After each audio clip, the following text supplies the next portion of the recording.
DA এখনো সরকারি কর্মচারীরা পাচ্ছেন না। শিক্ষকদের চাকরি অনিশ্চিত, যোগ্য অযোগ্য বাছাই হলো না। পশ্চিমবঙ্গের কলকাতা শহরের বাইরে কোথাও বেরোলে পরে রাস্তাঘাটে আর চলা দায়।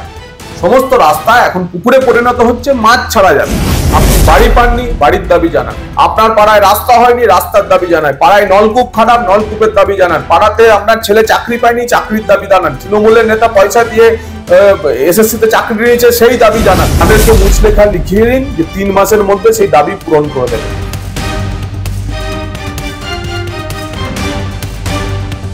জগন্নাথ, আপনাকে মাধ্যমে স্বাগত।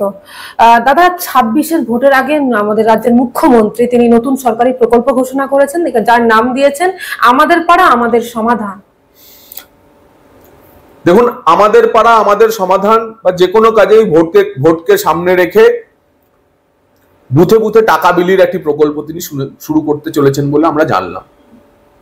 কিন্তু প্রশ্ন উঠেছে যে ডিএ এখনো সরকারি কর্মচারীরা পাচ্ছেন না। শিক্ষকদের চাকরি অনিশ্চিত, যোগ্য অযোগ্য বাছাই হলো না। ভোকেশনাল যে ইনস্টিটিউটে যারা পড়ান তারা গত 4 মাস ধরে বেতন পাচ্ছেন না। মৎস্য বন্ধু যারা চাকরি করতেন তারা পাচ্ছেন না। প্রাণী বন্ধু তারা বেতন পাচ্ছেন না। আশা কর্মীরা মাত্র 5,500 টাকায় কাজ করছেন এবং উন্নয়নের কাজ স্তব্ধ। গত 2 মাসের বর্ষাতে পশ্চিমবঙ্গের কলকাতা শহরের বাইরে কোথাও বেরোলে পরে রাস্তাঘাটে আর চলা দায়। সমস্ত রাস্তা এখন পুকুরে পরিণত হচ্ছে, মাছ ছাড়া যাবে। এইরকম একটি পরিস্থিতিতে মমতা বন্দ্যোপাধ্যায় 8,000 কোটি টাকার সংস্থান কোথায় করবেন? উনি জুলাই মাসে যে এই প্রকল্প ঘোষণা করলে এই জুলাই মাসে 7,000 কোটি টাকার উপর ঋণ সংগ্রহ করেছে পশ্চিমবঙ্গ সরকার। বছরে 1 লক্ষ কোটি টাকা ঋণ, বছরে প্রায় 95,000 কোটি টাকা ঋণের জন্য ঋণ শোধ করার জন্য সুদ গুনতে হচ্ছে। এইরকম একটা পরিস্থিতিতে শুধুমাত্র বুথে 10 লক্ষ টাকা দেব বলে ভোটারদের তিনি প্রলুব্ধ করতে চাইছেন। কিন্তু আমরা বলবো, দেখুন, পাবলিকের টাকা, সরকারের টাকা সরকার বেরোচ্ছে। এ তো তৃণমূলের টাকা না, এ তো মমতা বন্দ্যোপাধ্যায়ের টাকা না, অভিষেক বন্দ্যোপাধ্যায়ের টাকা না।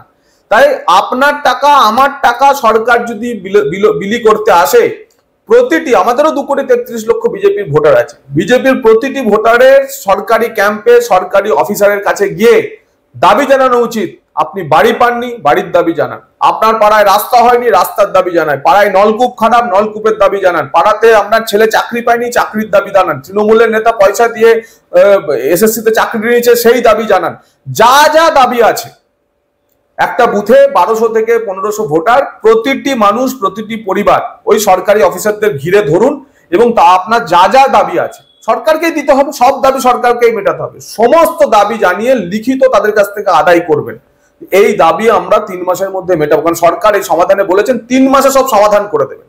আমাদের আবেদন হচ্ছে প্রধান বিরোধী দল হিসেবে যে প্রতিটি মানুষ প্রতিটি শিবিরে যান, নিজেদের যা যা দাবি দেওয়া আছে সমস্ত দাবি দেওয়া জানান এবং তাদেরকে মুচলেখা লিখিয়ে নিন যে 3 মাসের মধ্যে সেই দাবি পূরণ করে দেবেন।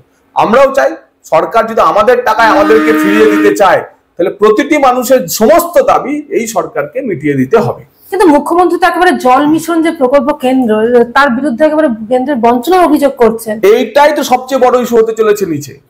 পশ্চিমবঙ্গে জল জীবন মিশনের বাড়ি বাড়ি যে নলবাহিত জল, কোনো বাড়িতে নলবাহিত জল পড়ছে না। সরকারি অফিসাররা যখনই গিয়ে বুথে বসবেন, গ্রামের মানুষ ওই সরকারি অফিসারদের কাছে বাড়িতে 1 ঘটি জল বার করার জন্য আবেদন জানাবেন।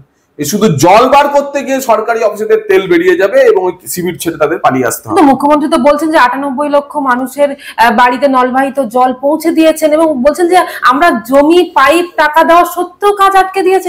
সরকারি হিসেবে 98 লক্ষ কেন, 2,98,00,000, 5,98,00,000 হতে পারে, কিন্তু সরকারি হিসেবে কতগুলি নলে জল পড়ছে সেইটার তথ্য মুখ্যমন্ত্রী দিন।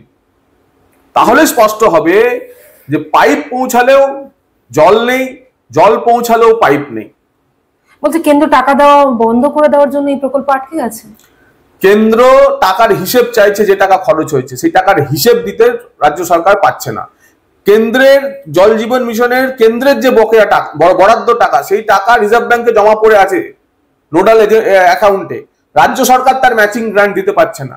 ঠিকাদাররা টাকা পায়নি বলে কাজ ছেড়ে পালিয়ে গেছে। তার ফলে প্রতিটি গ্রামে এ নিয়ে এক চরম অচল অবস্থা তৈরি হয়েছে। মুখ্যমন্ত্রী বারবার এই কেন্দ্রীয় বঞ্চনার কথা কেন বলেন?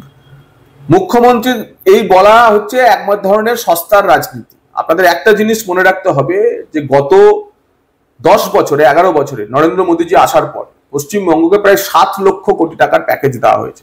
পশ্চিমবঙ্গ সরকারের যে অ্যানুয়াল যে বাজেট, যে আর্থিক বাজেট, সেই বাজেটের আপনারা মনে রাখবেন যে তার 75% টাকা গ্র্যান্টি নেট, ঋণ এবং কেন্দ্রীয় অনুদান বা কেন্দ্রীয় করের প্রাপ্য টাকা থেকে আসে।